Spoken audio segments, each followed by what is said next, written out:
Piers Morgan has never held back when it comes to Meghan Markle, but this time something feels different, sharper, louder, more explosive. Because this time, he isn't reacting to an interview or a documentary or a speech. This time, Piers Morgan is responding to what he calls new, undeniable evidence. Evidence he claims exposes the truth behind Meghan's most famous stories. And whether people love him or hate him, they are all watching, because Morgan's latest takedown has left the internet buzzing and Meghan's supporters scrambling for explanations. It started with a televised segment where Piers looked directly into the camera, papers in hand, and said, "I have been vindicated." And that's when everything changed. Because for years, he has accused Meghan of twisting facts, bending narratives, and shaping stories to make herself look like the eternal victim. Critics said he was obsessed. Others said he was bitter. But now, with new contradictions surfacing from royal archives, eyewitness accounts, and discrepancies inside Meghan's own interviews, Piers Morgan is declaring victory. And the moment he dropped the phrase, "Meghan Markle has been caught," social media detonated. The new controversy began when previously unseen documents from royal communications were referenced by a commentator on a UK political show. The documents themselves aren't public yet, but the claims surrounding them are already causing shockwaves. According to the commentator, internal royal notes and timelines contradict statements Meghan made in interviews with Oprah, Netflix, and even Prince Harry's memoir. Piers Morgan seized on those contradictions instantly, calling them proof of systematic narrative manipulation. His first target, Meghan's claim about her wedding being held privately 3 days before the televised ceremony. At the time, Meghan told Oprah, "We were married before the wedding." But shortly after, official church records and statements from the Archbishop himself confirmed no, that ceremony was not legally binding and not recognized. Piers Morgan hammered that point relentlessly, saying this wasn't a misunderstanding, this was a lie wrapped in fairy tale marketing. But the latest firestorm goes further. The newly referenced palace notes reportedly contradict Meghan's claims about security, royal racism, and key details from her time in the UK. And Piers Morgan is using every bit of it to reignite the debate. Did Meghan mislead the world? He brought up the claim Meghan made about royal aides denying Archie a title because of concerns over how dark his skin might be. At the time, Piers said it was impossible because Archie was not eligible for a prince title under the rules of George V, which long predated Meghan. Newspapers, experts, and constitutional scholars all agreed. Now, with the new evidence apparently confirming that the title issue had nothing to do with race, Morgan went nuclear, declaring this was a race hoax, and she knew it. Whether or not the palace documents actually say this remains unknown, but the allegation alone has set off a wildfire online. Then came the second bombshell. According to the televised discussion that triggered Morgan's tirade, Meghan's statements about royal security being stripped were contradicted by official logs showing it was Harry, not Meghan, who initiated the changes to security arrangements after announcing their exit. Piers Morgan didn't hesitate. She portrayed the palace as abandoning her. In reality, they followed protocol. She and Harry made the decision, then blamed everyone else for the consequences. This is the pattern Morgan claims the new evidence exposes, a cycle of presenting personal choices as palace cruelty. The segment continued with other contradictions Morgan has long insisted were fabrications: the supposed refusal to give Meghan mental health support, the press allegedly being told to attack her, the palace blocking her ability to speak freely. Piers claims the new documents show the palace did offer assistance, did attempt to control misinformation, and did not restrict Meghan in the way she described.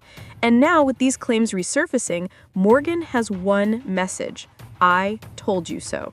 But what makes this moment different isn't the argument, it's the timing. Royal insiders say that Palace has recently been overwhelmed with pressure from politicians and public figures demanding transparency, not because they want to attack Meghan, but because they want to protect the monarchy from false allegations that have circulated worldwide. And if the palace does release any form of clarification, even subtly, it will implicitly validate what Morgan has been saying for years. Meghan's supporters are already pushing back, accusing Morgan of twisting incomplete information and using vague evidence to fuel his long-running vendetta. But the problem for Meghan is simple. The palace has remained silent for years. If that silence breaks, even slightly, it will create a credibility earthquake. Morgan senses this moment. He smells momentum. He sees public opinion shifting, slowly but undeniably. And now, with new discrepancies surfacing, he is doubling down harder than ever, calling for a full investigation into every public claim Meghan has made since she entered the royal spotlight. And here's the detail that has everyone talking. Morgan says this isn't about dislike anymore. It's about accountability, a word he repeated multiple times as he presented the alleged contradictions. And once a story becomes about accountability, silence stops being protection and starts being an admission. Whether the evidence is groundbreaking, misleading, or a mixture of both, one thing is clear. Meghan Markle is facing a narrative storm she cannot easily escape, and Piers Morgan is leading the charge with the confidence of a man who believes he has been proven right. Piers Morgan didn't just criticize Meghan Markle. He escalated the situation into territory that even her harshest critics have avoided. After presenting what he calls new evidence, Morgan demanded something that stunned viewers: a formal inquiry into whether Meghan intentionally misled the world during her public interviews. This wasn't a rant. This wasn't an emotional outburst. Morgan was measured, controlled, and disturbingly confident. If a member of the royal family makes accusations of racism, neglect, or mistreatment, he said, holding up the documents referenced earlier, those accusations must be rooted in fact. And if they're not, the public deserves to know. That word again, deserves. Morgan knows exactly how powerful that framing is. It shifts the conversation away from personal attacks and into public duty. It implies responsibility. It implies scrutiny. It implies consequences. And the moment he uttered those words, a new battle line formed, not between Meghan and Piers, but between Meghan's story and the public record. According to Morgan, the documents referenced on The Political Show, combined with discrepancies already spotted in Meghan and Harry's own interviews, paint a picture of someone shaping narratives to fit emotional impact rather than reality. He cited contradictions across the Oprah interview, the Netflix series, Harry's memoir Spare, Meghan's Spotify podcasts, public speeches, private letters later leaked, court documents from her lawsuit against the Mail on Sunday. Morgan argues that taken individually, these inconsistencies could be dismissed as misunderstandings. But together, he says, they form a pattern of strategic storytelling. And that's where the firestorm begins. One of the biggest contradictions he emphasized involves Meghan's claim that she and Harry were married in a private ceremony days before the official Windsor wedding. After the Archbishop denied it, Piers Morgan insisted it was fabricated for emotional effect. Now, the new evidence reportedly includes internal palace memos documenting the exact dates and actions taken leading up to the wedding, paperwork that contradicts Meghan's version yet again. But Piers Morgan didn't stop there. He brought up the issue of royal titles, specifically Meghan's claim that Archie was denied a title because of concerns regarding his skin color. Archie argued that this allegation created global outrage, racial tensions, and damage to the monarchy. Then he referenced the alleged new documents, confirming exactly what experts have said since 2019. Archie was not eligible for a title at birth, due to long-standing rules, not racism. The way Morgan framed it was brutal. When you accuse an entire institution of racism, you better be correct.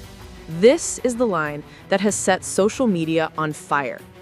If Morgan's interpretation is correct, even partially, then the palace may feel compelled to finally respond, not to defend themselves, but to protect the monarchy from allegations that have spiraled beyond their control.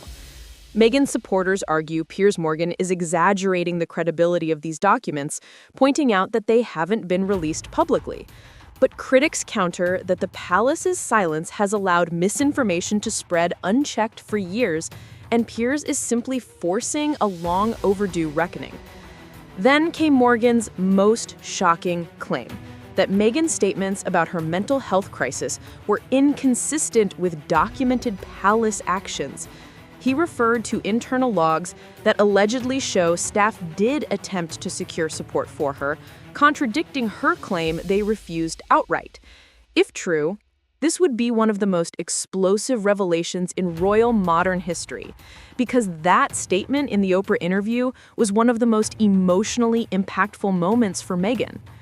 Meghan's defenders say these claims are taken out of context. Morgan insists context doesn't erase contradictions.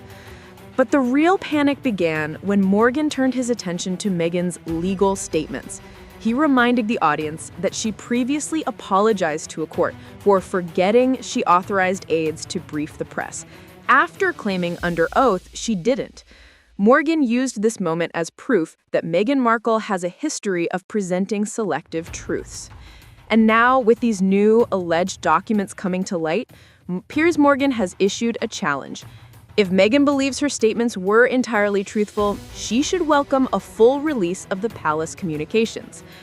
Everyone knows that will never happen.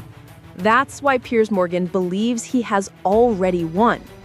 The brilliance of Morgan's attack lies in its framing. By calling for transparency instead of making accusations, he positions himself not as Meghan's enemy, but as the champion of truth. And that is a position Meghan cannot publicly attack without looking defensive. Meanwhile, Harry and Meghan's team is reportedly preparing a response, but every word must be chosen carefully. If they deny the claims too strongly, they risk provoking the palace into releasing clarifying statements. If they stay silent, they appear guilty. If they contradict these alleged documents and the palace later confirms them, their credibility collapses. And while Meghan's supporters fight back online, the tide of public opinion is shifting, not because people suddenly trust Piers Morgan, but because inconsistencies across Meghan's own interviews have accumulated to the point where even neutral observers are raising eyebrows. This is no longer just a feud. This is a credibility crisis. If the palace steps forward with even one clarifying memo, Meghan's entire narrative machine could fracture. Brands could reconsider partnerships. Media outlets could shift coverage. Even Harry's memoir could be reevaluated. Piers Morgan is gambling on one thing, that the truth will emerge and that he will be remembered as the man who exposed it. Whether the evidence is conclusive or overstated, one thing is clear. Meghan Markle's version of events is now being questioned louder, harder, and more publicly than ever before. And the world is watching.